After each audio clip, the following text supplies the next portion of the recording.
The beauty of forgiveness is we can acknowledge the pain, but we can choose not to let it dictate our mental and our emotional state.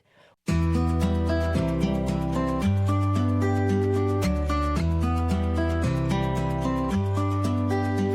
friends, and welcome to the Heartful Parent Podcast. I'm your host, Christy Keating.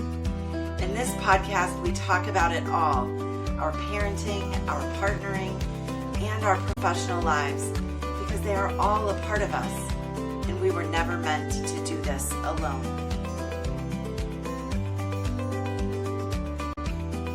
Welcome back, everyone, to a really special episode of the Heartful Parent Podcast. You know, as we really get into the thick of the holiday season and, Thanksgiving here in the US and, Christmas, Hanukkah, Kwanzaa, whatever it is you celebrate, those times can be really beautiful and lovely, and they can also be really stressful. Sometimes I think what might bring on the stress are the relationships that we have with family members, and some of those might feel even more fraught this year on the heels of the election. And also the expectations that we have for our family members, for our children, for our experience, right, through the holidays. And we hear a lot about gratitude, and, gratitude can have huge positive impacts on us and our bodies and our minds. But what we don't hear a lot about is what we're talking about today, and that is forgiveness. And as you'll hear in this podcast, we're going to talk about the areas where parents could be served by engaging in forgiveness, but not the kind of forgiveness that we've all been taught or had shoved down our throats, right, since we were little, with, let bygones be bygones. And you're going to hear me talk about that with my next guest, who I will introduce now.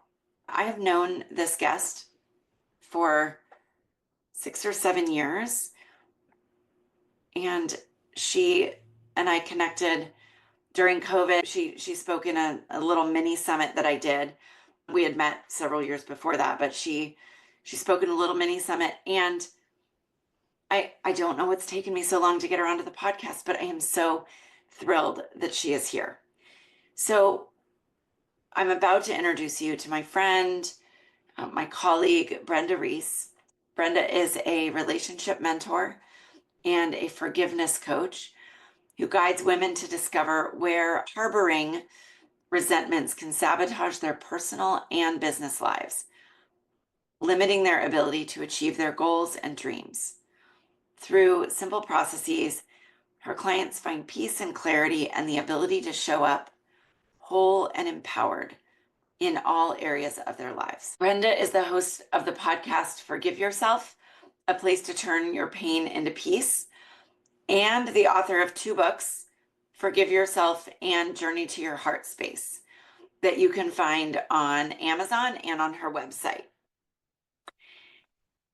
Brenda talks about her own journey to forgiveness, how that showed up through some really challenging circumstances. And I think that you are going to gain so much from this interview, just as I did. So without further ado, Brenda Reiss. Brenda, welcome to the podcast. I'm really, really excited to have you here and to dive into this topic of forgiveness. Oh, I'm really happy to be here, Christy. I want to start with, obviously I read your professional bio, but I want to start with sort of diving into, how did we get here? How did you get here? How does one sort of decide to make forgiveness the focus of your work, your life, your coaching practice, your mission? Well, it's one of those things that we receive what we don't know we need until we get it. And then we go, oh, this makes sense. Mm-hmm. So my background was corporate, right? 30 plus years in corporate. And I was stressing so much, a high achiever, always doing stuff, but really realizing when I finally got this job, this position that I thought was my dream job, it wasn't. I was working harder, adrenal fatigue came in, body started breaking down. And it was in this time period I took a medical leave, and that's when I found forgiveness. Now, forgiveness for me wasn't top of mind. I had been doing forgiveness how I thought I was supposed to. So, the background of this was I had gotten divorced for my third time, and I was going through an FBI investigation.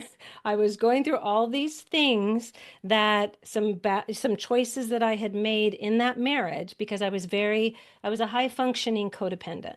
Mm-hmm. And so I didn't do anything illegal, I didn't know that. But so there was all these choices, decisions. It was just this abusive relationship. And I had gotten out of that and I was doing my own work around what are these patterns, what got me here when forgiveness came in. Now, I would not have put it under the forgiveness umbrella, right? I was just going, okay, I got to walk in his shoes. I got to, try to forgive so I can move forward, doing all the things, but I wasn't getting anywhere because I kept being triggered. I was Mm-hmm. also going through a really tough time with my oldest daughter, who is making some choices and decisions that I would not have made, Uh-huh. Uh-huh. right? And I was very trying to tell her what to do, and she was in her like 20s. And I'm Yep. like, Yeah, good luck with that, right? yeah, Yeah. but I knew better, all of this stuff. And and it was at that point that I found the forgiveness work. And it was working with a forgiveness coach, again, like I said, that I didn't think I needed, that pointed out some patterns and beliefs that all of a sudden it went click, click, click. And I saw where I was judging, where I was justifying. I saw where I was really feeling like I needed to control my atmosphere, the people around me. And I understood why.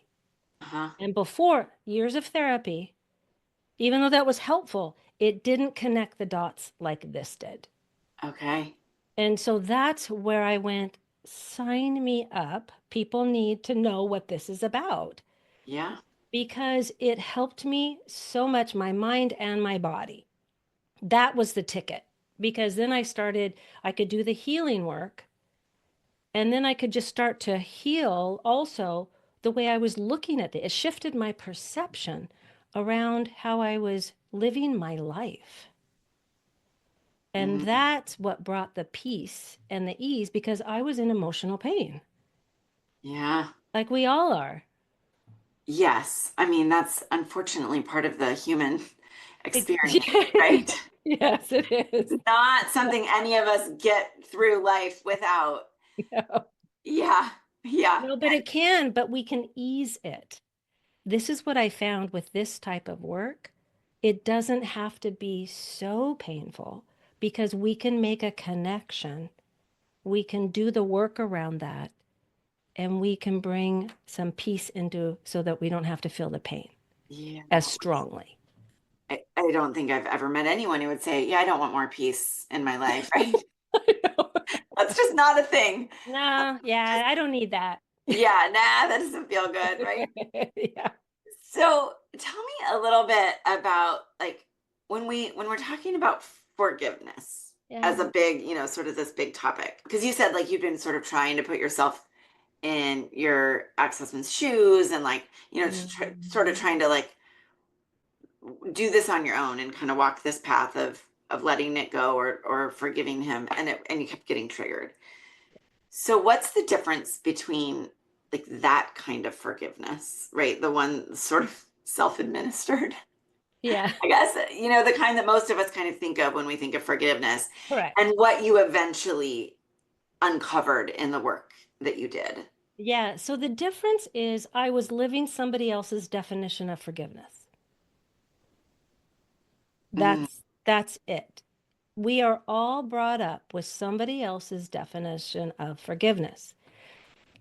And this is what I came to, right? I didn't recognize it right away. But the way that I was trying to do it was the way that, when I grew up in the church, how they said to do it. And I was also going by what I saw on TV or what I saw other people doing. It's like, you have to let bygones be bygones. That's an old saying, but it's like you just let it go. It's like turning the other cheek, right? Go yeah. ahead. and it wasn't working. That was the thing. It was then, okay, if I'm living this forgiveness process that everybody else says I'm supposed to, why does it still hurt? Why does it mean that every time I see a black guy with a bald head, I start crying because that my ex was black with bald head? Every time I saw that, I would start crying. Every time I saw a Metro bus, because he's a Metro bus driver, I would start crying, or I would hurt, or I would get angry. And so it was like, this isn't working, Yeah. Yeah. and Yeah. I'm realizing it, but I didn't know what else to do. So then I went, okay, they say it just takes time, a long time. And eventually I'll be able to be in a healthy relationship with myself and with someone else. Yeah. Right? I mean, that was my definition until learning about radical forgiveness. Mm. Oh, I like that word that you just put in there because we've been Yeah. talking about forgiveness, but radical Yes. forgiveness Yes. is Yes. And different. when I learned that, that's the coach that I connected with. That was the process that I learned. And it shifted how I looked at everything. Because what it gave me, Christy, was a process. Instead of just winging it on my own, trying to figure this out, talking and talking and talking to a therapist and not feeling like I could resolve anything, Hmm. this gave me a process that gave my head something to do so my heart could heal. Oh, okay. I want to talk about that process a little bit, but before we Yeah. get there, Yeah. before we hit record today, you and I were talking about the ways that forgiveness shows up in the parenting space, right? Yes. And it was like I sort of had an aha moment as we were talking because, I've been sort of thinking about in parenting, there's really two main areas where forgiveness shows up and where I've seen it show up with my clients. And then as I was articulating that to you, I realized, no, no, no. There's actually at least one more big area. So I want to lay those out and then dive into each of them with you if we can. But the Yeah. first one that struck me is self-forgiveness. Because in the parenting space, it is so easy to tell ourselves, I'm doing this wrong. I'm a bad parent. I screwed that up. My kid has challenges because I'm the worst. Or our kid will say, I hate you. And then we go into that, like, and that reinforces the narrative, right? Mm-hmm. And so there's that. How do we, because there's not a parent out there, and me included, and I actually recorded an early podcast episode about a huge thing, right? Where I know all the skills and I still blew up at my kid in a really big way.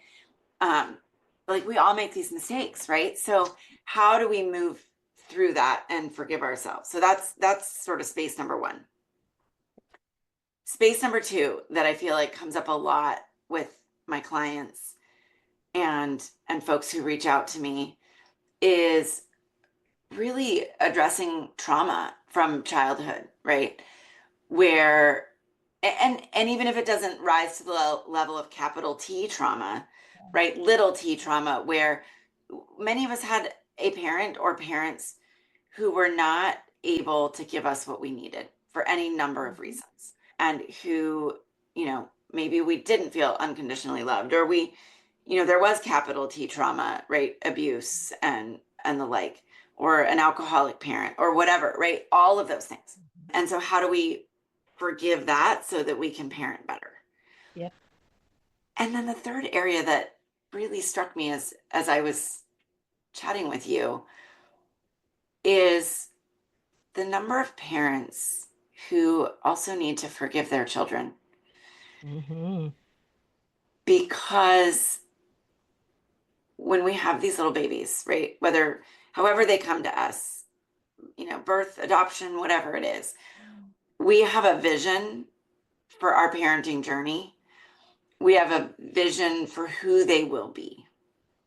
Yes. And then look at that. They rarely turn out Yeah. to be who we thought they were going to be, Right. right? In one way or another, whether it's in their interests, in their, any mental health challenges or physical challenges they might have, whether it's in their, sexuality, gender identity, right? All of these sort of spaces where we're like, well, that is not who or what I signed up for.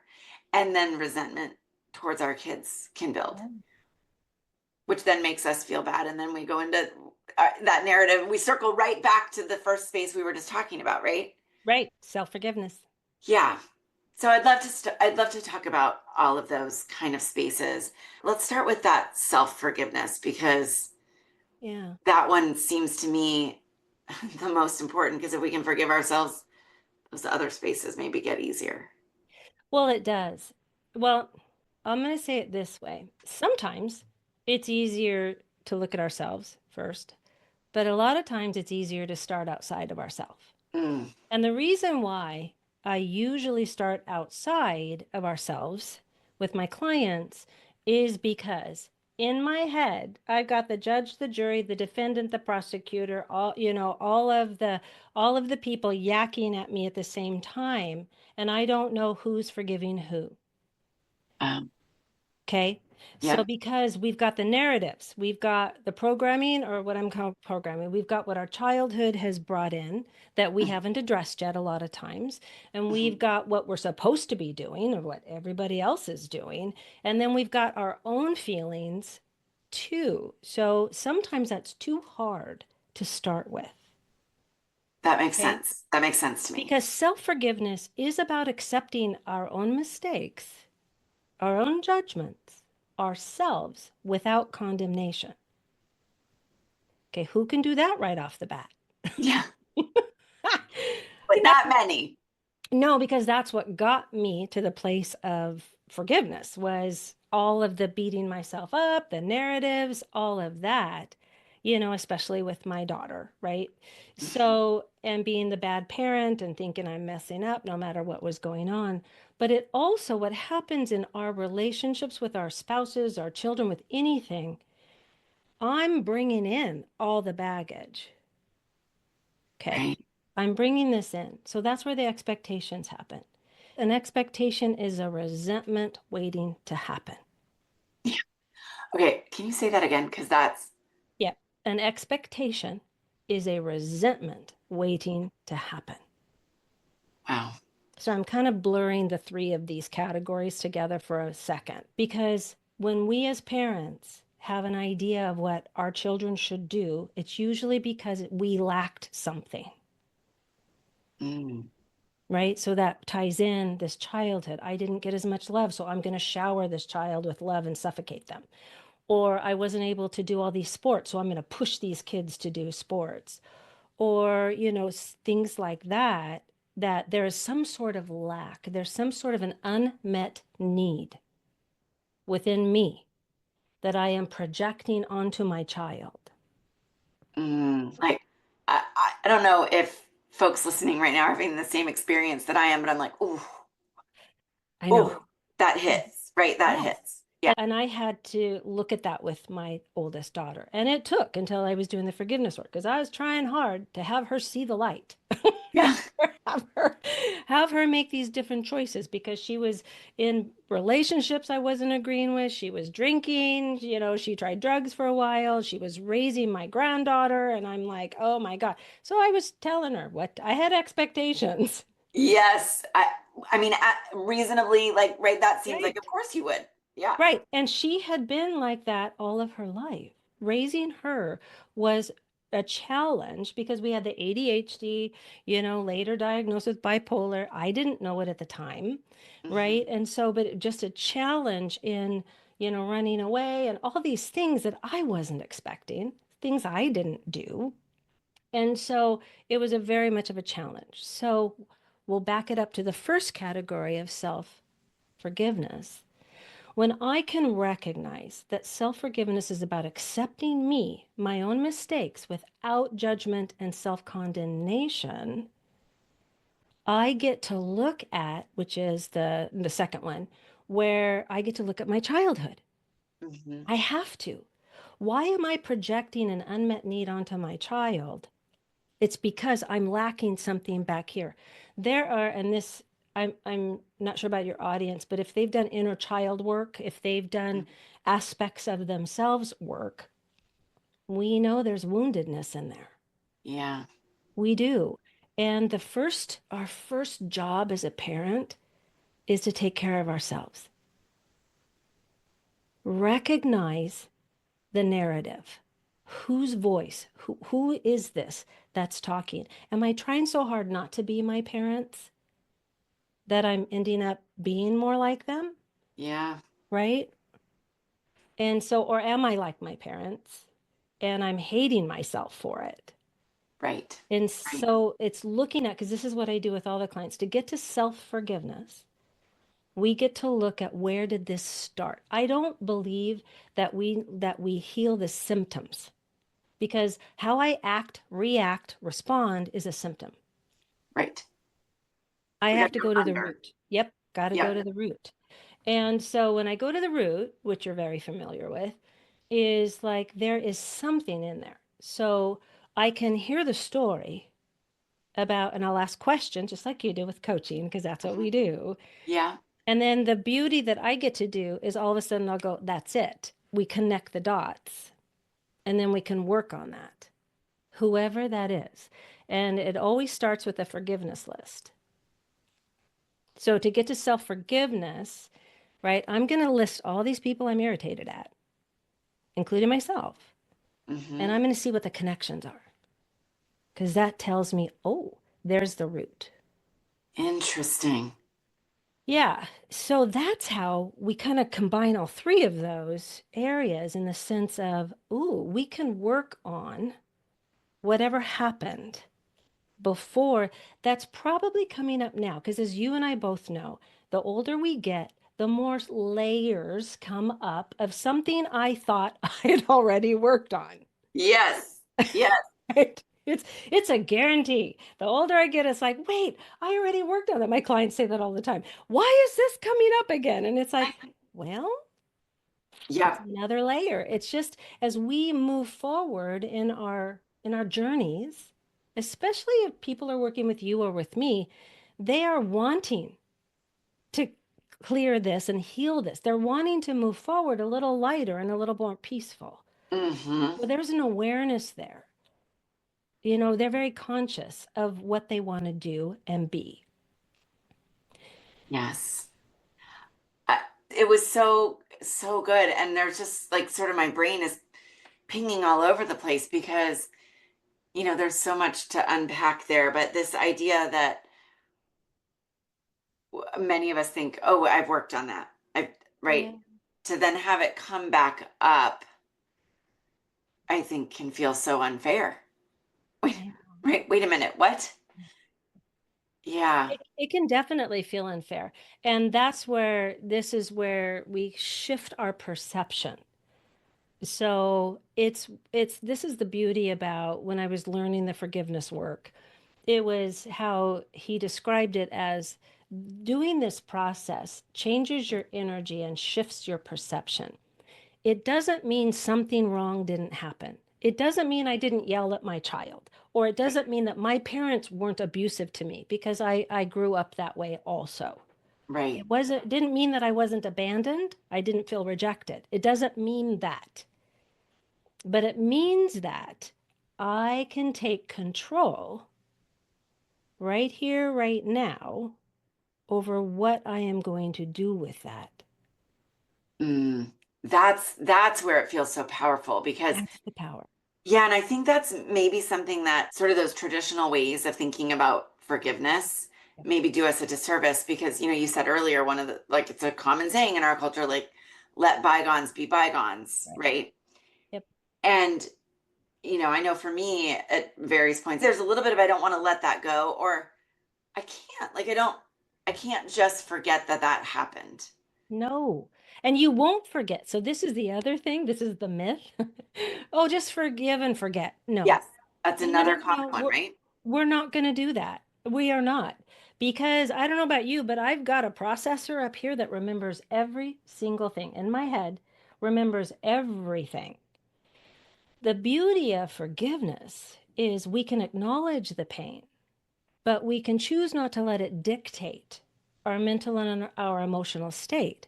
We can actually take the ick out of the painful memory. So we have that memory, but it doesn't wipe me out.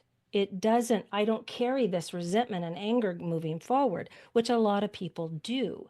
So you're acknowledging this happened and I don't have to live with this pain. That's what the process for me did, was it took the pain out of it, because we don't want to forget, Christy, because we remember, like, okay, if I did a certain behavior that didn't get me very good results, I'm going to remember not to do that again. That's important, Right. right? I'm going to remember, oh, because we all have a conscience, or most of us do. Yeah. So we want to behave, in a way that is nice and kind, but sometimes we have to be very boundaried. We have to be discerning. And so when I can do that, when I can have the memory, so I'm not forgetting a behavior or a situation, so I don't put myself in it again. But when I can take that pain out of it so that it's just a memory of something, oh, don't do that, that Mm. changed my life and how I looked at what happened to me and how I can use that as fuel to move forward instead of using the anger and resentment to move forward. It strikes me that there are so many areas that this perception shift that you're talking about, like if you learn it through the process of, this forgiveness work, but there are other spaces where learning to not let the anger or the frustration or whatever sort of be the fuel, Yeah. because that just doesn't feel good. Well, no, because what happens is, and this is what happens with several of my clients, I had one in particular, she a mother of teenagers and in her second marriage, dealing with the father of the children, right? Just not a good situation. She was trying to grow her business, and but she came to me because she goes, Brenda, I think my anger, which I was using as fuel, right? My anger towards him, let me show you I can be a success. Let me show you I'm a better mother, because he was saying she wasn't. Let me Hmm. show you. And now she was suffering with health issues, right? It raises our cortisol. Yep. When we stay in fight or flight all the time, trust me, I know this after a back fusion, neck fusion, and a brain tumor, because um that's what I had. I'm walking the talk here. It was like, she's like, I'm realizing I think my anger isn't serving me anymore. How do I don't know what to do, or how do I be without this anger? yeah, Who am I without it? which is a huge question to even ask, let alone figure out how to answer, right? Absolutely. And in doing the work, like taking her through the process, she was able to go, oh, that's who I am. I'm me. And then she could show up with boundaries. She could show up using the love of self, the self-forgiveness, self-acceptance, because that's the second piece. Self-forgiveness alone isn't enough. Mm, It's self-acceptance. So that's what she was able to do, to be able to show up in a different way for her kids and for the ex, to where he backed down. Now, as a parent, the self acceptance is going to be huge, yes. Yes. because we are not happy with the choices our kids are making. All right. So it's like, wait a minute, why is that bothering me? Where in my life, because this is where we trace it back, where in my life have I felt this same way before, or has somebody felt this way towards me? Mm, Right? So we can do some investigation on our own, as far as I have this unmet need that I'm projecting onto my child. What is that unmet need? Where did it start? Where was it at? Oh, alcoholic father, kind of ignoring mother, right? Codependent. I was left on my own. to try to figure out life with a young brain and trying to be a parentified child and then being scared all the time because of the trauma, right? Didn't want to go home, didn't, these kind of Yeah. things. And so well, I'm taking that unmet need of being loved and seen and heard and understood. And I am saying, I want you to have a better life than me. Yeah. Which seems like A what loving thing most, to do. yeah, right. Like that seems like what most of us, Yeah. whatever happened, even those of us who had what we would say were relatively happy Yeah. childhoods, right? Yeah. Still want to do better for the next, That's yeah. right? Yeah. Well, you want them to experience life like you did, or even have a better one. Yeah. And it's like, who in the heck are we? Who are we to want that for this individual person? Who am I? That's the point I had to get to with my oldest daughter because Hmm. I had this wonderful, wonderful mentor say to me, look at me as I was complaining about my daughter and she's just not blah, blah, blah, blah. And she looks at me and she goes, Brenda, your daughter has a God and you're not it. And Yeah. I was mad. I was, I'm like, how dare you? And then I was like, oh crap. This, Yeah. you're right. Okay, now when they're younger, right, we do need to take care and we want to raise a good human being. Right. Right. But it's Right. noticing when I am projecting what I want for them onto them instead of going like a teenager, instead Hmm. of going opening up the communication and saying, what is it that you do want? Help me understand. Just that word right there. Help me understand what's going on. I really want to understand. That is such a powerful statement. And I think it can disarm our kids a little bit, right? Yeah. When we come from the place of wanting to understand rather And than dictate. yes, legitimately. And I know Yeah. it's hard. I know it's hard to get there because I had one of each. I had the child that was really pushing the boundaries and I had the Yeah. other one that wasn't. And so I get that. But when we can do our own work, what is it that's triggering me? Why am I getting, I mean, if we get immediately angry at our child, that's not the child. Right. They can't make us feel anything. That's a hard statement for people.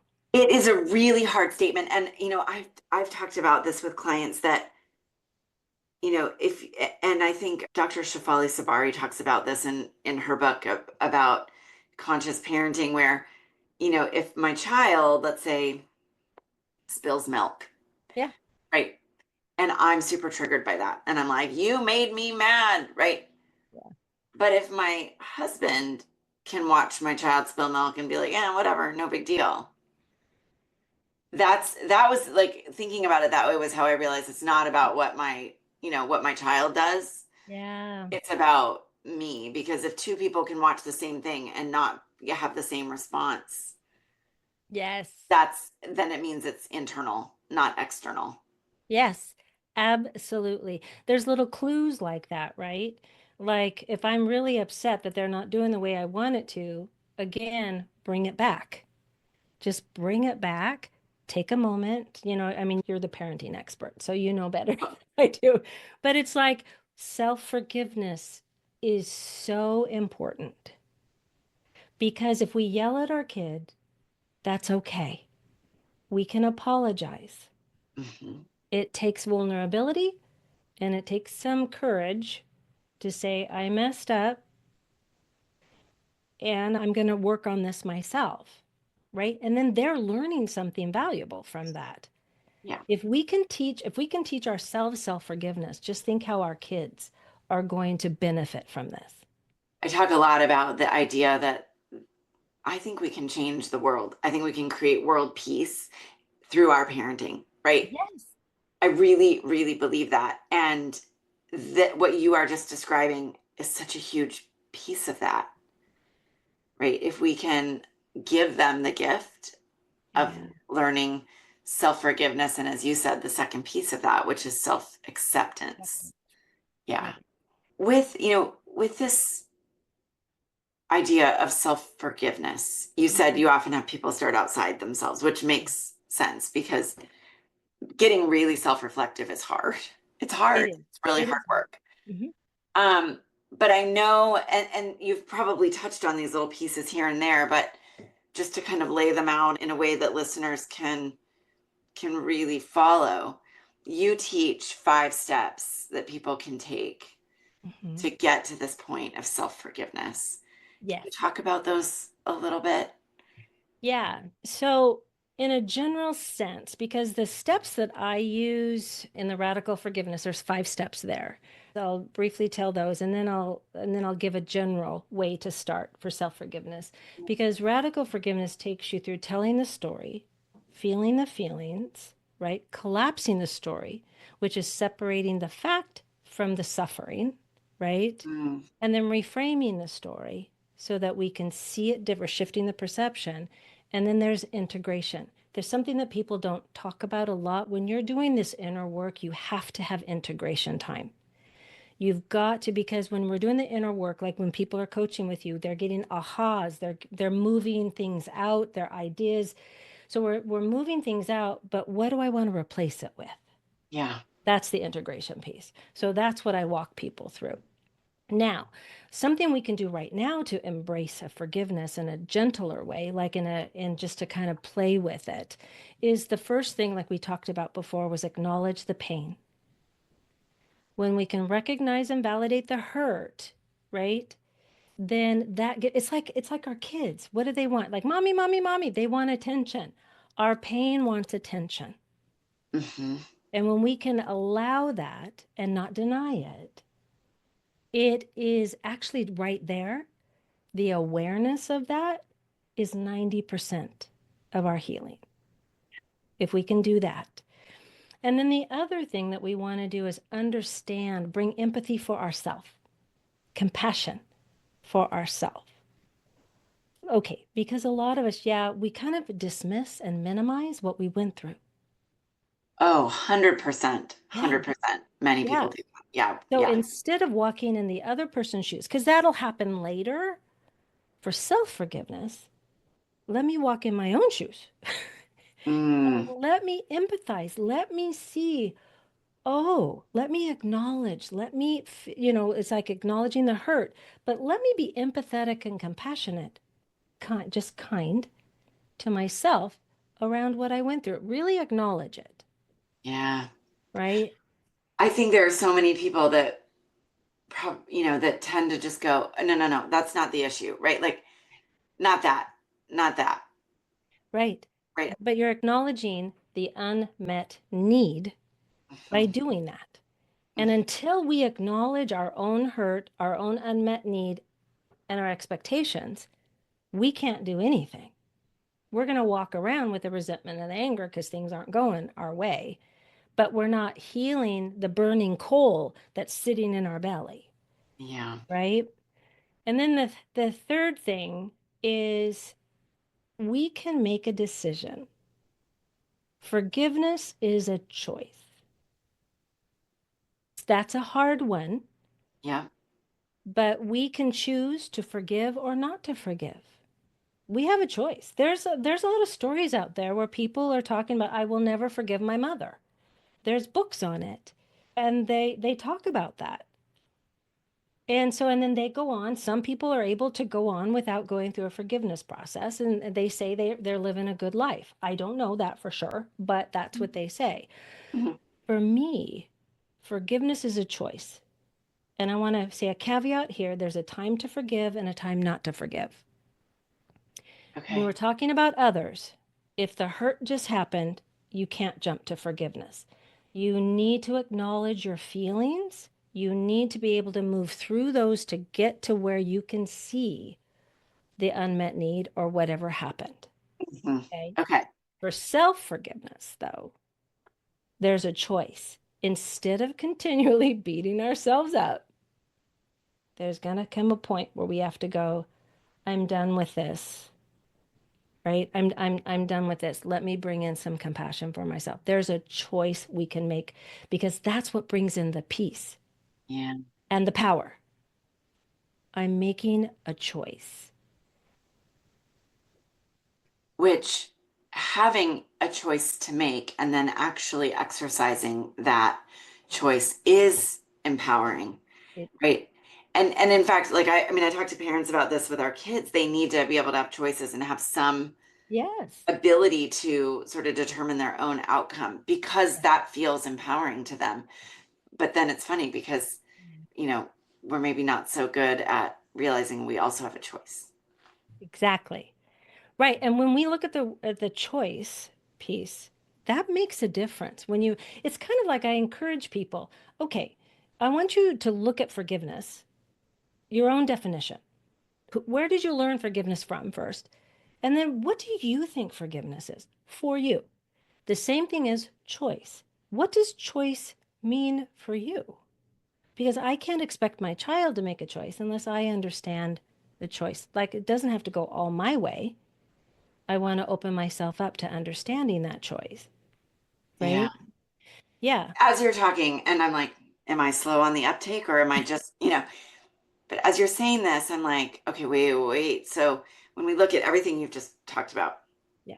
what I'm really hearing that's coming to me about this choice piece is forgiveness isn't about saying it's okay what happened, right? It's okay that you did that to me, right? It's not about, as we talked about a little while ago, the forgetting of it. We're not going to forget it. We're also not going to give it a pass. We're not going to say, right, it's okay that you hurt me in that way.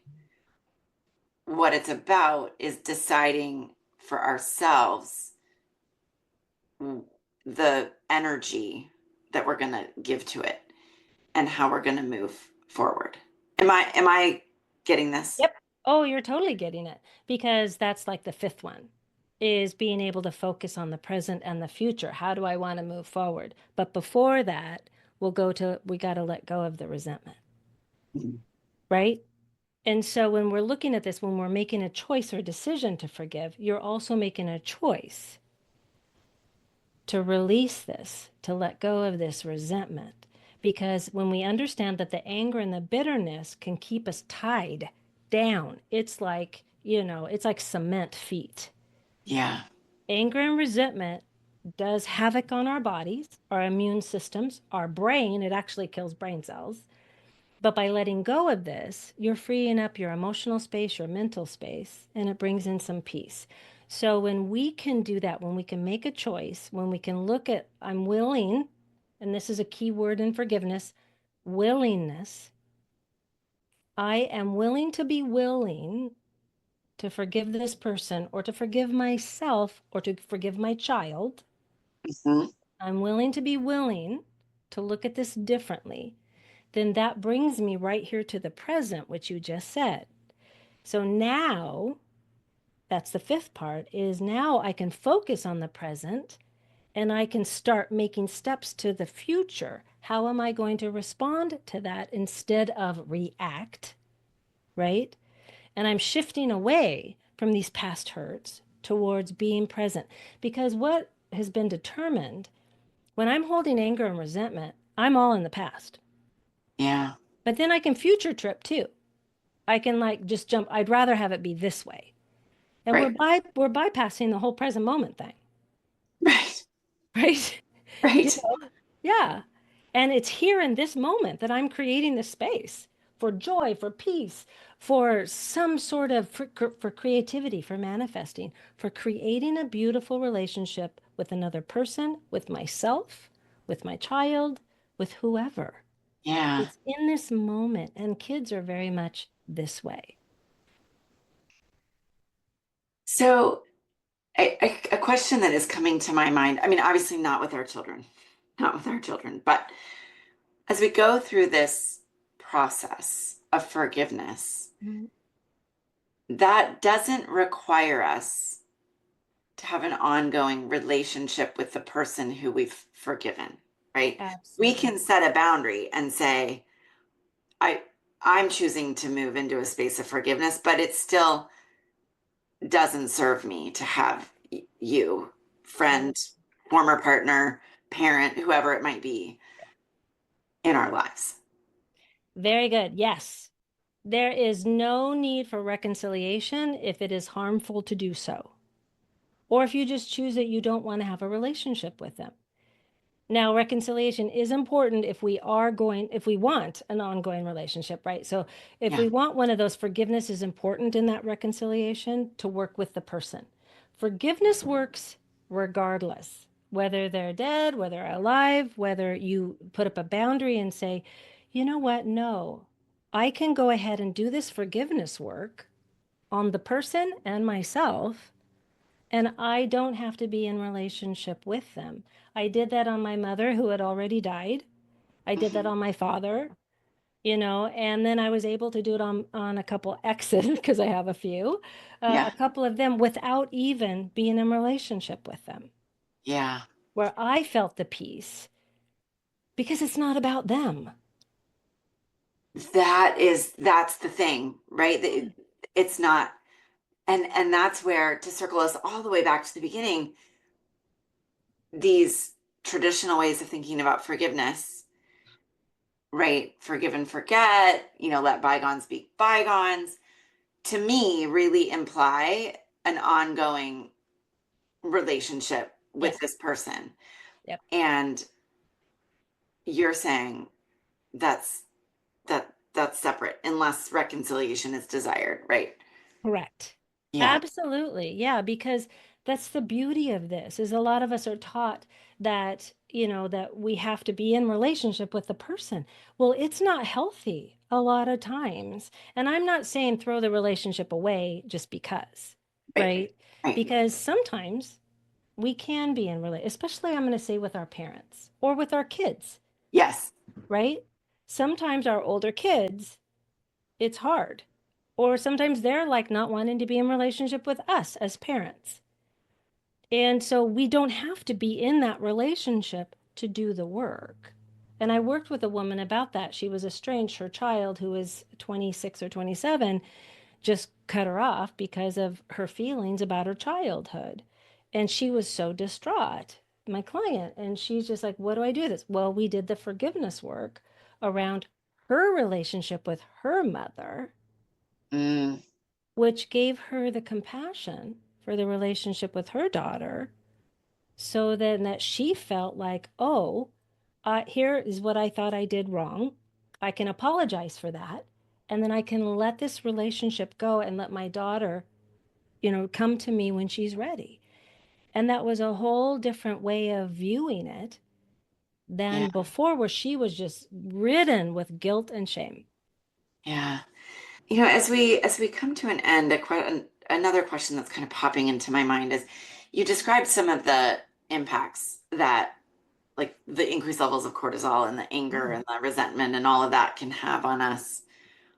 In reverse, what are some of the positive impacts that stepping into the type of forgiveness that you've been describing Yeah. can do for us physically and mentally?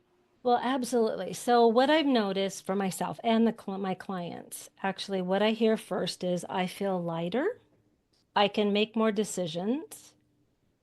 There's creativity that comes in, and there's manifestation. So, these are kind of these bigger concepts.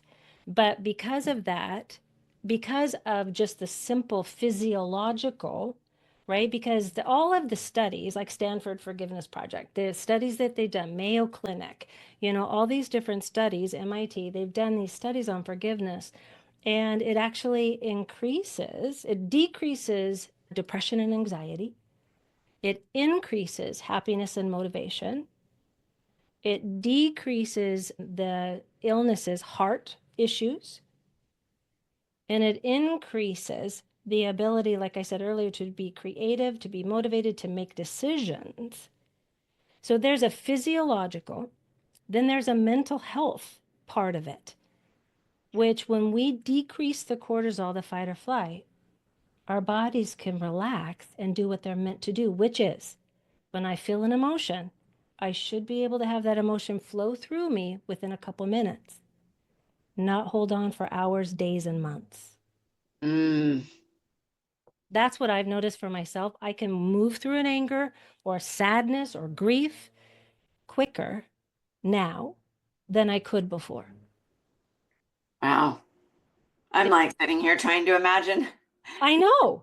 like, I- and I've done some work, but being able to move through those spaces in a more, I guess, with more efficiency and more heartfulness, um, could I can hear and see how that would be so, so powerful. It is. And I'm not saying it's easy. And I'm not saying it's easy. I am saying it does take just some persistence, Yeah, and it takes a commitment to ourselves, which we're not used to committing to ourselves in a very heartfelt way.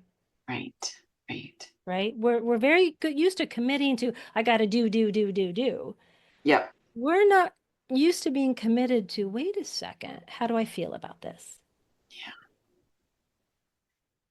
Oh, Brenda, there's so much Mm. goodness here, and I know we could talk for I know. so much longer about this and all the ways that this comes up for parents, for those who are intrigued, Mhm. right? This is resonating Yeah. and who, would like to learn more.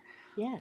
Where are the best places for people to connect with you? I know you've got a podcast Yeah. and yeah, tell us a little Yes. bit more. So my website is a good place to go. Brenda Reiss, Reiss coaching.com, because it has the podcast, it has the blogs, and it has the books. So I have two books. One is A Journey to Your Heart Space, which is an 11-step process of forgiveness with mandalas. So people who like to color, it's beautiful and it's an easy process. And then there's a Forgive Yourself book, which is about forgiving yourself, forgiving others, forgiving life.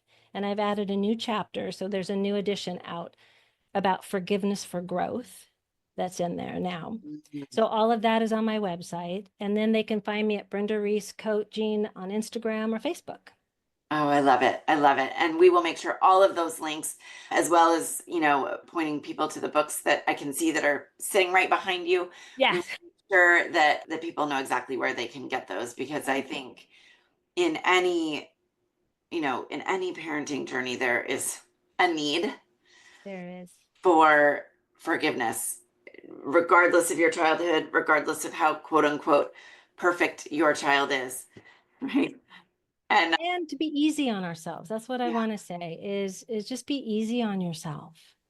Because no one's perfect. I know we hear that, but when we start to understand the reason why we do this, we can open our hearts to ourselves so then that we can be a little kinder, a little more compassionate, be able to apologize to ourselves first and then anybody else. But really, that it is about loving ourselves, learning to love ourselves, and that we are worth it. and that, my friend, is how we change the world, right? Yes. Yeah. Brenda, thank you so much for sharing all your wisdom today. It's such a treat. You and I have known each other 6, 7 years now, Yeah. and it is such a treat to have you on the podcast. Thank you. I'm so grateful. Thank you, Christy. All right, everyone. How do you feel? How was that? How did that sit with you?